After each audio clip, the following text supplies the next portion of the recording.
warahmatullahi wabarakatuh. Kembali saya bersama Kepiting Tidi hadir di channel ini. Sekarang kita lagi panen kangkung. Tukang cabut kak, aku bersih. Kalau Kepiting Tidi ini ngidam bilangnya, ngidam kangkung biar nggak ngiler. Kita panen sawi pemirsa, sawi tanpa dipindah. Jadi langsung tabur di bedengan saja. Nah, ini yang saya tutorialkan kemarin sudah panen pemirsa. Pemirsa, bila ditanya apakah saya pernah merasakan juga sebagai orang gajian, insya Allah pernah. Saya pernah bekerja sebagai orang kantoran selama 6 tahun lamanya. Namun entah mengapa kemudian saya berhenti. Ini mungkin karena alasan prinsip kali ya.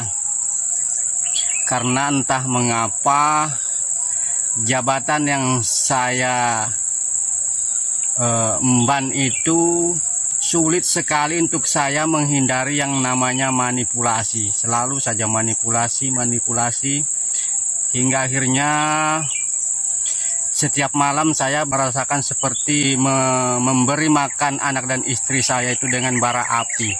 Jadi saya tersiksa. Selama beberapa tahun itu bekerja saya begitu tersiksa karena selalu dikejar-kejar dosa. Karena apa yang saya lakukan adalah manipulasi. Perlu kita ketahui namanya manipulasi apapun alasannya adalah sebuah pekerjaan yang tidak benar. Hati kita tidak bisa dibohongi, hati kecil kita. Makanya kemudian saya memilih sebagai petani sayur-sayuran sajalah. Walaupun hasilnya tidak seberapa, alhamdulillah hati saya kemudian menjadi tenang, apalagi ditemani oleh Kepiting Tidi ini. Pemirsa, saya berkata demikian sebenarnya bukan karena saya paham agama. Justru karena saya ini tidak paham agama, jadi saya berhati-hati sekali masalah nafkah kepada keluarga saya ini.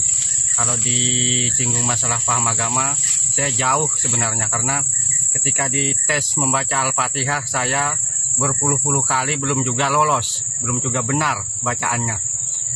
Tapi kembali lagi ini adalah perkara hati, karena yang saya lakukan tersebut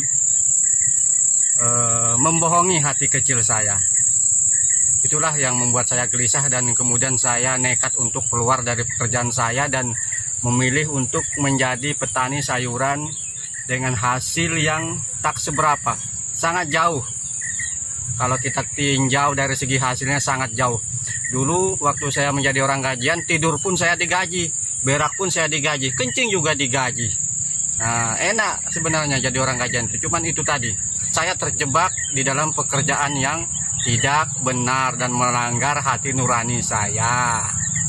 Lalu kenapa lantas saya enjoy saja bekerja begini? Padahal ini kerja keras, bermandikan keringat dengan hasil yang tidak seberapa pula.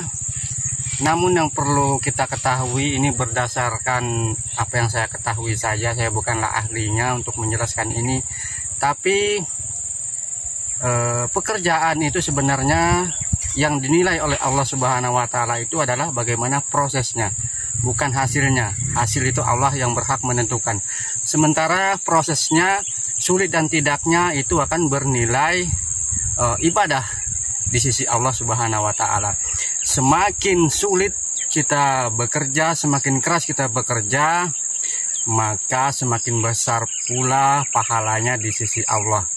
Bahkan seseorang yang bekerja banting tulang banting tulang, peras keringat agar dia terhindar, agar keluarganya terhindar dari meminta-minta, maka pahalanya di sisi Allah sama halnya dengan jihad fi sabilillah, sama pahalanya dengan berjihad di jalan Allah. Subhanallah. Begitulah maha adilnya Allah. Ternyata orang yang bekerja keras walaupun hasilnya tidak seberapa di mata manusia, ternyata nilai pahalanya jauh lebih besar ketimbang orang yang bermalas-malasan walaupun hasilnya besar. Nilai kerja kerasnya di sisi Allah jauh lebih besar orang yang peras keringat banting tulang demi untuk mencari sesuap nasi, demi untuk menghindari keluarganya dari meminta-minta, demi menghindari keluarganya berhutang. Begitulah maha adilnya Allah. Subhanallah, semoga pengalaman hidup saya ini bisa bermanfaat buat rekan-rekan semua, terutama juga bermanfaat buat saya sendiri. Sekian, sekali lagi bukan maksud saya menggurui, karena apalah artinya saya ini, ilmu saya tidaklah seberapa, namun apalah salahnya saya berbagi pengalaman. Sekian, billahi fi sabilil haq, fastabiqul khairat. Wassalamualaikum warahmatullahi wabarakatuh.